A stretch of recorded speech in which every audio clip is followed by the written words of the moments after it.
Welcome to Las Vegas, Nevada, and this home for sale with a sparkling pool, a 3-car garage, and a feature that everyone asks for and almost no one gets, a downstairs primary bedroom. So if you've been looking for a single-story home because you're tired of stairs, this might be the right home for you. Also, that laundry room is downstairs, so essentially you just have 3 bedrooms, a beautiful loft, and an office upstairs. All the essentials are going to be downstairs for you. We have a 6,500 square foot lot, 4 bedrooms, 3 bathrooms, and the home itself just under 3,000 square feet. We're in the most coveted zip code here of Henderson, Nevada, and that's 89052. This home listed for only $769,000, and I think you're gonna love it inside. I did. 648 Doubleshot Lane, Henderson, Nevada. Let's go inside right now, find out if this is the perfect home with a downstairs primary for you today. Follow me inside. All right, everyone, here we are. We have a corner lot, large 3,000 square foot home, 4 bedrooms, 3 baths with a den and a loft, downstairs primary bedroom, sparkling pool, 6,500 square foot lot here. And yeah, we're right in the heart of Green Valley here at 648 Doubleshot Lane, Henderson, Nevada, 89052. One of the most coveted zip codes in all of Henderson. And the home built in 2006. You can see a beautiful curb appeal. Love the landscape. Love the look of this. You're gonna have a front-facing balcony up there as well.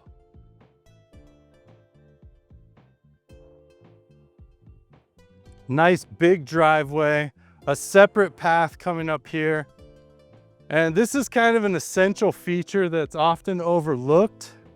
If you have cars parked here and here, I mean, I like to park in the garage, but a lot of people, I mean, you can just look around. A lot of people park in the driveway. Maybe they have something going on in the garage, a workout room, or just stuff, whatever it is. But if you're parked here and here, you're essentially walking up the rocks, just not an easy entrance. A lot of homes just have that little path here that goes up to the front. But I love that this has the walkway going all the way up there to the front door. So if you have a party, you have people over, you park in the driveway, easy access to this front covered patio area. And yeah, tall covered patio out front here. Keep your packages out of the rain. You could do a couple chairs, maybe a small table. And it is a corner lot, so a little larger than the other lots in the neighborhood. And really nice wide gate, and you're just getting a glimpse of that backyard. You can see the turf there. And then professional gate with the mesh on it, front opening, self-closing, and lockable. Like the big windowsill here with the very tall windows all the way up to the ceiling. Another arch window up there, and then this 8-foot front door here with the glass insert. Now, if you have a front door that's just a flat wood door or metal door, probably wood preferably for this situation, you can actually go online. There's companies that sell these glass inserts, and basically a couple ways to do it. You can order the glass insert, have someone come out and install it, or there's companies that actually will order the glass insert, come out for you as well. They just cut the hole out of the door, install the glass panel, put the edging on, repaint, and you're good to go. Great upgrade for your home. Not only does it look nice from the front, you also let in a lot of natural light. And then you can kind of see, I mean, it's obscured, so you can't really see inside, but you can see if someone is at your front door. Electronic keypad. Let's go inside and check it out. And here we are inside the home, 2,988 square feet. You can see the plantation shutters, the vaulted ceilings going all the way up, about 16 feet there. Very nice, maybe even higher. These 18 by 18 tile, and then we have the wood look tile here off to the left. I love that. It probably was carpet when they built, and I love that they didn't go with some laminate. They went with a nice tile here. I'm going to talk about a few extra things today as we tour this home, or at least I'm going to attempt to. First of all, hit that subscribe button. You don't want to miss these tours. I'm putting them out every day right now, trying to bring you the best of the best. Want you to see what's out here. And yeah, just trying to bring you the most home tours out of anyone on YouTube. So hit that subscribe button, share it with a friend, and give me a big thumbs up as we get started here. If you like my tours, like my channel, and you want to help support me, all you got to do is hit that thumbs up. And the extra thing I'm going to talk about today as we tour this house is I want to talk a little bit about the housing stats. And I know everyone's like, no more housing stat numbers. I don't want to hear how many homes are on the market. I don't want to hear the median sales price. I get it. And that's what we're going to talk about today. I'm not going to tell you the numbers. I'm going to tell you what the numbers mean and how they actually affect you as a buyer. So as opposed to telling you, what the list price to sale price is, those numbers, I'm going to tell you what that means and how you can practically apply that to your home purchase and your life. So maybe in the future, when you see those stats where it's like the easiest thing for realtors to put out is just to copy and paste all those stats, 57 days on market, right? I want you to know what those mean and how it actually is going to affect your home purchase. The home does need a little bit of TLC. It's lived in. Probably need a little paint here, some touch-up paint, or just repaint the whole home. Beautiful layout, beautiful home, amazing location. But yeah, just a little bit of TLC here and there because the home was lived in, which I love to see. The people used it, they enjoyed it. This is going to be your formal dining here. Plenty of room for a large dining table, no problem. Plantation shutters, and then this is going to be kind of your sunken living room here, which I also really like. So nice big entrance to the home, and we're off to a good start on this tour. You have a stairway down here to the right. Now we've toured homes similar to this layout, but I don't think we've seen this exact layout. So down here we're going to have the laundry room, and I did say no steps. There are a couple steps here and there. So if you can't do any steps, maybe this isn't the home for you, but you're not going to have to deal with this. But yeah, 2 steps down here, and we have the coat closet here to the left.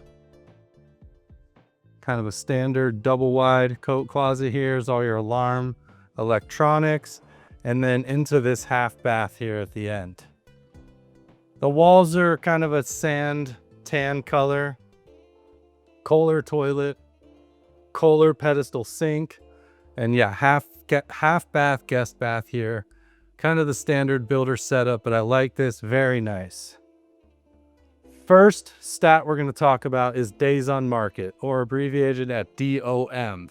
You see this all the time. It's in every stat that you see. And we're into the laundry room here. I like that. So you have gas hookup, or you could do electric dryer, washer set up here, and then you have a little rack to hang clothes. I do like that. A little bit of shelving, your alarm here, and then we also have a sink in here, fiberglass sink, tile around, cabinets, and then whatever that's used for. Looks like a hose hanger. I don't think you put your hose in here. But what does days on market actually mean to you as a buyer? Definitely the first thing that's going to lead to as an average days on market, when we talk about days on market for all the homes as an average or a mean, basically longer days on market means the housing market's not moving quite as fast as it was.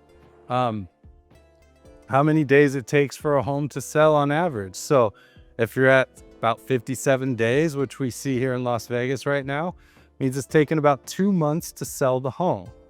We have Connecticut water system here. So we have the water softener and the filters. This is a high-end brand, very expensive, and considered one of the nicer water treatment companies in Las Vegas. Do your own research. I don't work for them. I'm not advertising them. I just know it's expensive, but they do make good stuff.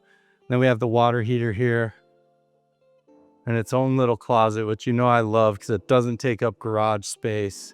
We have the T-trap, clean lines, earthquake straps, expansion tank. drip pan with the pipe pushing the water away. So very nice there. And all a single bay garage here. Garage doors are insulated.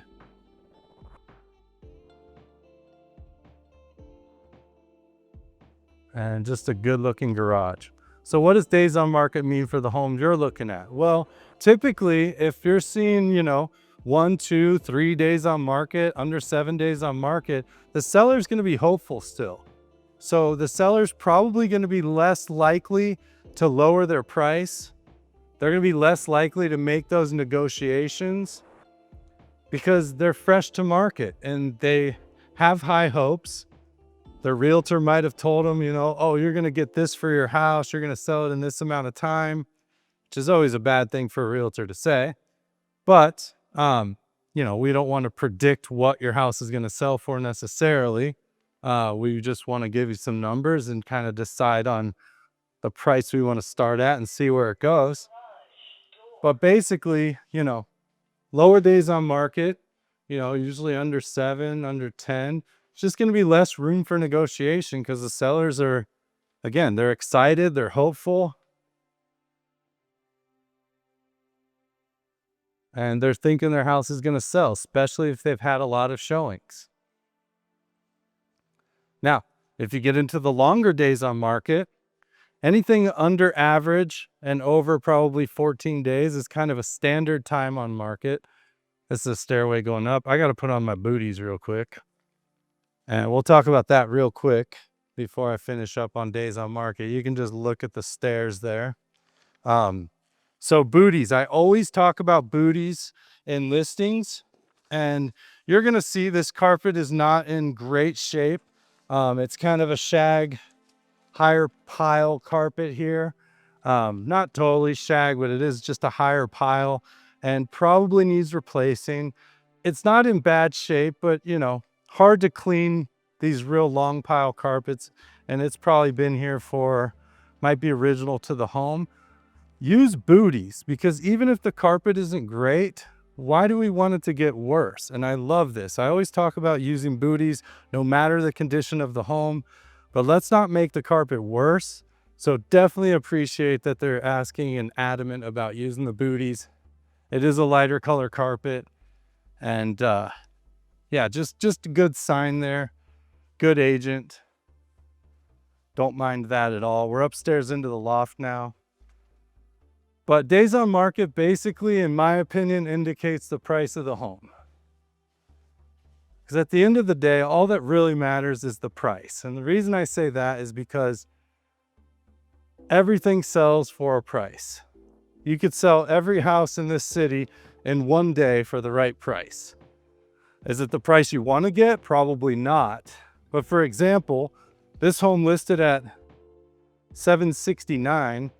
If you listed this home for $500,000, you would most likely sell it the first day it's on the market. You might not get $769,000. You'll probably get over $500,000.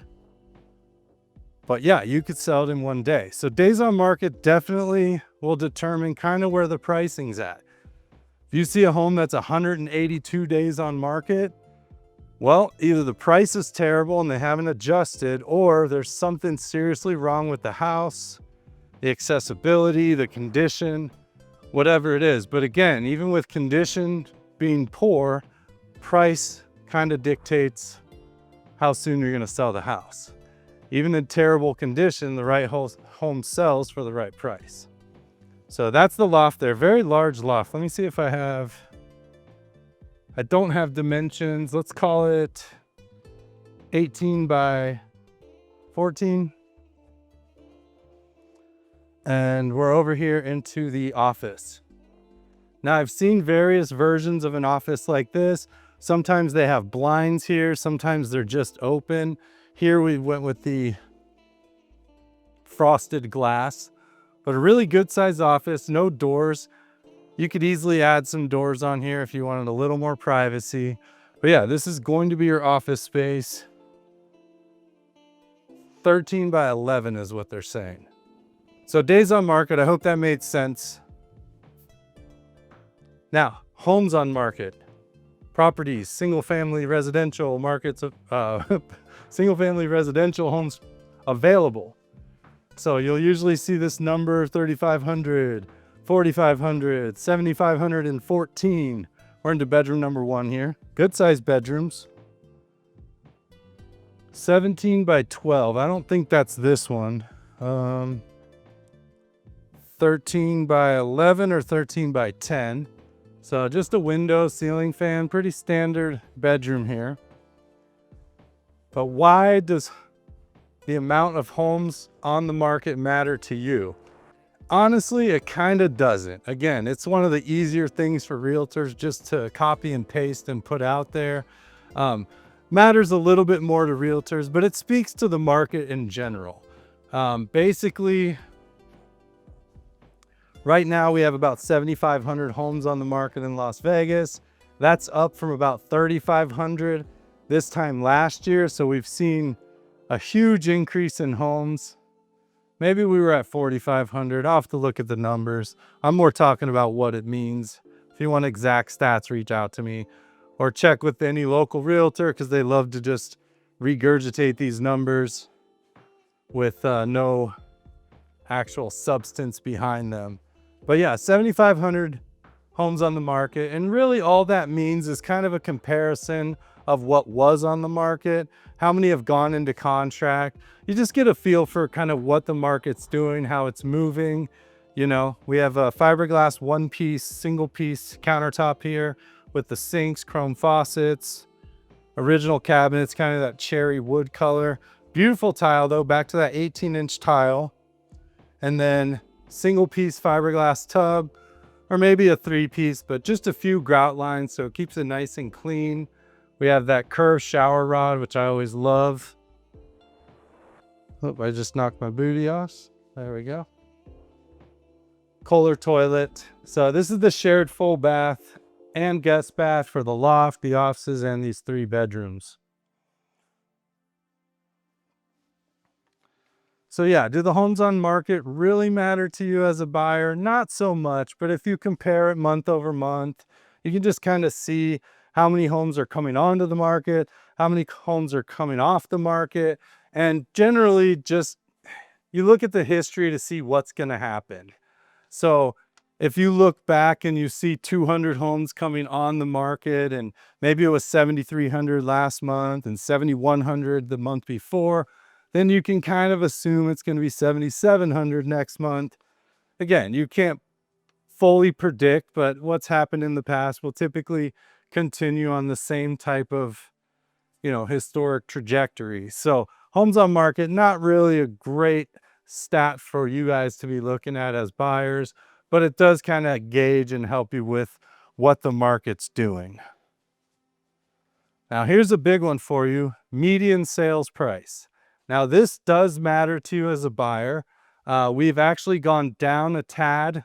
This might be the 17 by 12 room, more of a big rectangle here.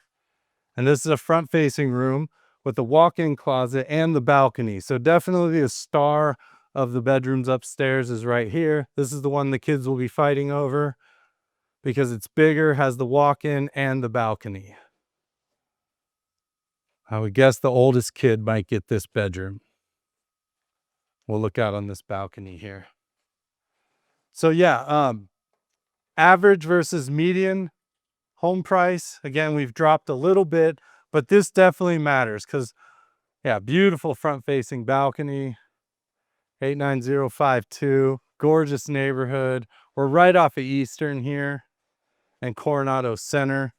Oh, that's a good point. What school zones? We're at Glenn Taylor Elementary, Bob Miller Middle School, and Coronado High School. So make of that what you will. You can look it up on greatschools.com. But yeah, our median sales price right now for a home is about in the mid 400s. You can get different numbers from different sites, but overall it's about the mid 400s. And what does that mean to you?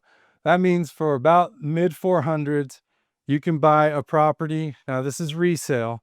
You can buy a resale property. Of course, the new sales are included in this, but new sales typically are going to be a higher price point just in general. per square foot, but we're talking around 1,800 to 2,000 square foot, 2-story, 3-bedroom, 2-bath for about $450,000.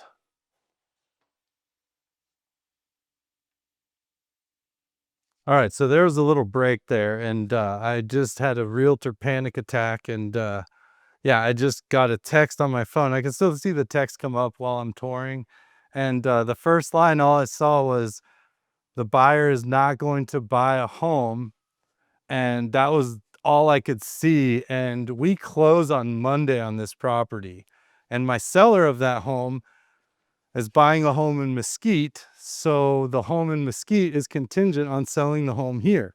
And again, we close on Monday, and yeah, I about fell out of the second floor here because I couldn't see the whole text, but I thought, oh my gosh, they're canceling 3 days before we close. And I like this seller will literally not be able to buy her home in Mesquite if the home here doesn't close on Monday. So yeah, excuse me, I just need to get my bearings. It actually said the buyer is not going to buy a home warranty. So yeah, context, and but I almost lost my mind. Either way, I'm back with you. Let me get my stuff together here. We're into this big open kitchen. So we did have the formal dining on that side, and then we have your kind of casual breakfast nook here. Plenty of cabinets and a pantry. You will be providing your own refrigerator, your own washer dryer. But yeah, so that median home price, and it's always a median. They never use average on those because reason being is the average home price would include the highs and the lows, and we don't want those involved. Maybe there was a fire sale, and that doesn't mean the home was actually on fire. That just means the seller had a real need. Sometimes we see inherited homes get sold for very cheap because, whoever inherited the home, all KitchenAid appliances in stainless, by the way, black sink here with the double basin, gooseneck chrome faucet. We have the water RO system, and that's all part of that Connecticut. But sometimes like someone gets an inherited home and they just want the money right away. So they're willing to sell it for whatever. They don't want to go through the whole process of, waiting for months and trying to get offers. They're just like, hey, just give me this money right now. Let's move on. 4-burner gas range here, the KitchenAid. And then we kind of have this cutout behind, a little bit interesting, and little vent up there. I'm kind of getting American West vibes for this home. Don't know exactly who the builder was. Do love this tile, and microwave over in the corner. So yeah, average is typically not used. KitchenAid there. Do we have a vent? Oh, we have the vent going out here. Duh. Like, why would we have a vent over there? I'm talking and thinking and touring, and it's not all vibing together here. Yeah, big reach-in pantry, plenty of space here. And then if you want to add a lot of extra space in your pantry, get one of these. They sell them in various materials and types, but basically hangs on the door, gives you all this extra space. Some people do spice racks there. But yeah, really good use of space. So yeah, median price point is always a good indicator of kind of what the homes are selling for. Are they going up? Are they going down? In this case, went down a tad, but not too much. Ooh, I love that pull-out drawer there. Kind of cool because you can't really reach back in there. You can pull this thing out and gives you full access to a nice deep drawer. Big island. Is there room for stools here? Yeah, you could do some stools here as well if you wanted. So that's gonna be your kitchen. I love the vaulted ceilings, nice and tall here. So I hope these explanations are helping, just to kind of give you an idea of what these stats mean that they keep throwing in your face all the time. I have been guilty of that in the past. I don't do it too much anymore, but I used to do it. It's kind of a realtor thing. Just copy and paste that, send it out. But yeah, median house price. How much is that 3-bedroom, 2-bath, 2-story, about 2,000 square feet going for in Las Vegas? So now we're into this sunken family room here. We do have the gas fireplace, Nest thermostats. Now, built in 2006, they kind of have the entertainment hub push back in there, but I still think that this is kind of where your TV needs to be and should be. They do have the Smurf tube there running out so you can do all your cable management, but it is a gas fireplace. And then maybe you can do like some bookshelves or something over there, some storage, and you can see all the wires coming out of the wall. Did I mention surround sound upstairs? The loft does have the surround sound, and then you can see the electric cover there. So you could do a nice ceiling fan that hangs down or a light up there as well. What else do we got here? We have price per square foot. Always a good indicator of what the house is going for. For example, this one's going for $257 a square foot. And a lot of the times that's what we look at just to kind of see the overall. It's a good kind of comparison when you don't have apples to apples and it's, you know, you have a single story home next to a 2-story home, next to a really large home, all in the same neighborhood. Just kind of gives you an idea of what the price per square foot is going for. This is the downstairs primary. It's going to be 14 by 14. We do have this engineered wood floor, plantation shutters across the back, cable management on the back wall there with the wiring. But yeah, if you have 3 homes that are, let's say, and the bigger the home, the lower the price per square foot. Single story, higher price per square foot than 2-story for many reasons. Bigger footprint, bigger lot typically. There's more roof, there's more plumbing. You know, 2-story homes, typically they'll stack the plumbing. Obviously, you know, this being 3,000 square foot, it's not the footprint of a 3,000 square foot single story. So I left this curtain closed for dramatic effect. Here we go. Bathroom, full bath, primary bath. Yeah, so price per square foot though, it's a good indicator. You can look at all the homes in the neighborhood. If they're all going for, you know, 220 to 280, and then there's one at 395, well, you know, you got kind of a problem. Some neighborhoods you can't outprice, you know, neighborhoods like Spanish Trail, you know, some of these luxury neighborhoods. But on typical normal neighborhoods, you can do too many improvements and outprice the neighborhood. Overmount porcelain sink, chrome faucet, tile here.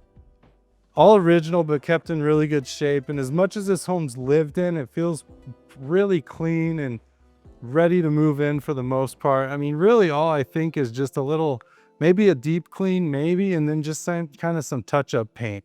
You know, you got to color match and get it going. But should be pretty easy to do, or you paint the whole house and you're ready to go. Might be a good thing to do before you move in. Painting a house when you live there is kind of like moving. I mean, you have to move everything, you have to wrap everything. I mean, it's really a lot like moving in general. A little bit less intense, but it's a lot of work. So if you're planning on painting a house completely, go ahead and do it right before you move in. Same with cleaning. It's easier to clean with no furniture. Get all that stuff done prior to. Little cutout here for a TV, it looks like. I see the coaxial there. Kind of a cool setup. And then we have the mirrored sink setup here that we saw on the other side. But yeah, price per square foot. Good indicator, just kind of what the neighbors are going for, and really just a good comparison tool. That's it. If you have nothing to compare it to, it's just a number, really. I mean, if this house is $350 a square foot, but you can't see what the other ones are going for, it's just a number. So good comparison tool with that. So we do have a fully customized closet here. It looks to be pretty nice. Solid doors in this wood color. And it does wrap around back here. You got this L shape. What do we got here? Oh, the water manifold. We always look in here just to make sure it's labeled, the lines are clean, and we don't see any corrosion or leaks. So it looks really good there. Little tie or belt holder back there. But yeah, really nice closet. I was surprised it was so big when I came in here. What else didn't we talk about? List price to sale price percentage. Now this one, I don't know if it shows up on stats a lot, but it is good to know. I think we're at about 97% right now. which will take us into the next category of price reductions.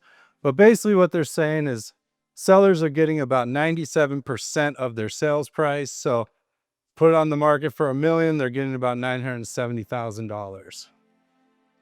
Doesn't take into consideration all of the little things, repair costs, or, cash towards the buyer closing costs, things like that. Another Kohler toilet. Don't think there's anything back here. But yeah, I mean, just in general, it's just basically that straight percentage of list price to sales price. And it's good to know. So when you see a listed home, you kind of have an idea of what you could expect to pay for it. Now, again, it's an average or a median, depending on how they do it. Not set in stone, like, oh, if that house is $1 million, I'll get it for $970, because it's really individual to the home. But again, a good indicator, and a lot of it's just comparison. I mean, there's really just comparing to other homes that have sold, the market, the numbers. I mean, that's what the appraisers do. And that's what you should do as a buyer, is kind of compare to what you should expect to pay. And that's what we do as realtors too when we price a home. And that brings us into price reductions as we walk out back. What is going on with price reductions? I think I've touched on this quite a bit in other videos, so you can always check with those. The sun is really coming down in the back here. So I had these closed, but it's kind of blowing out the camera. Now here we go to the beautiful pool, 6,500 square foot lot, 3,000 square foot home. All of this can be yours for $779,000. What's 97% of that, right? So price reductions. Price reductions happen for several reasons, and I know you're seeing a lot of them right now in Las Vegas. The home is priced right originally, you shouldn't have to do a price reduction. Nice block wall. I like there's no side neighbors here. This is just a beautiful side yard with the curved path. A few steps down. But look at this beautiful pool. I love this raised terrace back here, a raised planter all the way across the back. Pretty private backyard. I mean, not ultimately private. Have some things here and there, but overall pretty private. Do have a barbecue stub there. It looks like a doggy door. I didn't see that from the inside. We might take another look real quick. And then your PVB valve for the pool. Let's see if we saw a doggy door from the inside. Oh, it's hidden. Oh yeah, it's there. It's not hidden, I just missed it. I'm yapping too much about numbers. But price reductions, we're seeing them everywhere. And, basically sellers just looking for their price. I've had some listings that I listed 6 months ago. Wasn't a lot of comparable homes. And based on the numbers we saw and the facts we saw, we thought we could get a certain price. Couple AC units, just about 19 years old probably on those. The pool equipment here. And then we have the raised spa. So price reductions don't always mean there was a mistake. Sometimes it's just, in the market in the past year, there's not a lot of comparables. So you don't know sometimes what a home should be worth. I mean, you can do your comparables, you can do your research, but sometimes you just don't know and you have to base it on what's available right now. Maybe you're wrong and you have to price reduce. Other times, it could be a situation where the seller is testing the market and they say, oh, let's try to get $850 for this house, for example. Well, it's probably not worth $850. So at some point, you're gonna have to price reduce. Maybe someone will come in, fall in love, buy it for that, but you got to be careful with the pricing, because if there's a loan involved, the appraiser has to come out and it has to appraise. If it doesn't appraise, one of two things has to happen. So let's say this home is worth $780, which is what it's listed at, but you went into contract at $850. Appraiser comes out, he says this home's worth $780. Well, now you have a $70,000 discrepancy.